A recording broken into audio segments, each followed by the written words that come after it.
কি নাম আপনাদের বেবির? আব্দুল্লাহ আল রায়ান।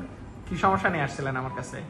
প্রথমে আসছিলাম যে পিঠে একটু সমস্যা ছিল, একটু টিউমারের মতো। টিউমারের মতো? হ্যাঁ, পরে ওটা হচ্ছে, ওটা কি নাম বলে জানেন? স্পাইনাল বাইফিডা বলতাম। স্পাইনাল বাইফিডা ফেটে গেছিল ওটা? হ্যাঁ, ওইটা হচ্ছে ওই যেদিন অপারেশন করার কথা ওই দিন আসার একটু আগে ফেটে গেছে। ফেটে গেছে। কয়দিন বয়সে আসছিলেন আমার কাছে? 2 দিন বয়সে। 2 দিন বয়সে আসছিলেন।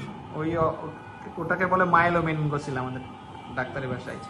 আর অপারেশন করছিলেন কতদিন বয়সে?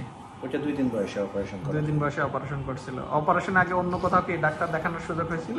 না, কোনো দেখানোর সুযোগ হয়নি। আপনার কাছে অপারেশনের পরে এটার কিছু রিস্ক থাকে, এরকম কোন সম্পর্কে ধারণা ছিল যে পিছনের অপারেশন করতে কি কি রিস্ক হয়? কিছু শুনছিলেন কোথাও? আপনি বলছিলেন, এরপর এমনি অন্য কারো কাছ থেকে শুনছেন? বাইরে বলতে যে অনলাইনে কিছু সার্চ করে দেখছেন আর কি, কিছু জটিলতা থাকে। এটা কি জটিলতার কথা জানছিলেন? এটা যদি দেরি হয়ে যায়, ইনফেকশন হয়ে গেলে তখন এটা হচ্ছে আরো সমস্যা বেড়ে যায়, এরকম আর কি।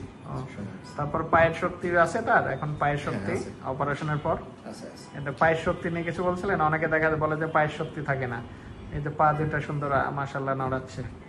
তারপরে প্রস্রাবের নিয়ন্ত্রণ আছে?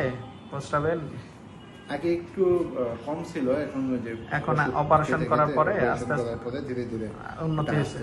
যাক আলহামদুলিল্লাহ। আর এটাতে কারো কারো অপারেশন করলে কারো কারো মাথায় পানি জমে, কারো কারো জমে না। আপনার বাচ্চার মাথায় পানি জমেছিল। পানি জমার পর অপারেশন করতে হয়েছে। এখন ওটা করার পরেও, শান করার পরেও তো ভালো আছে আলহামদুলিল্লাহ।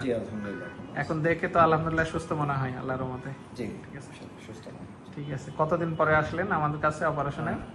এখন হচ্ছে যে অপারেশনের 1 মাস পরে একটা ফলো আপে আসছিলাম। এখন হচ্ছে 4 মাস পরে। ঠিক আছে, ভালো থাকবে আপনার বাচ্চা। আলহামদুলিল্লাহ। Thank you sir.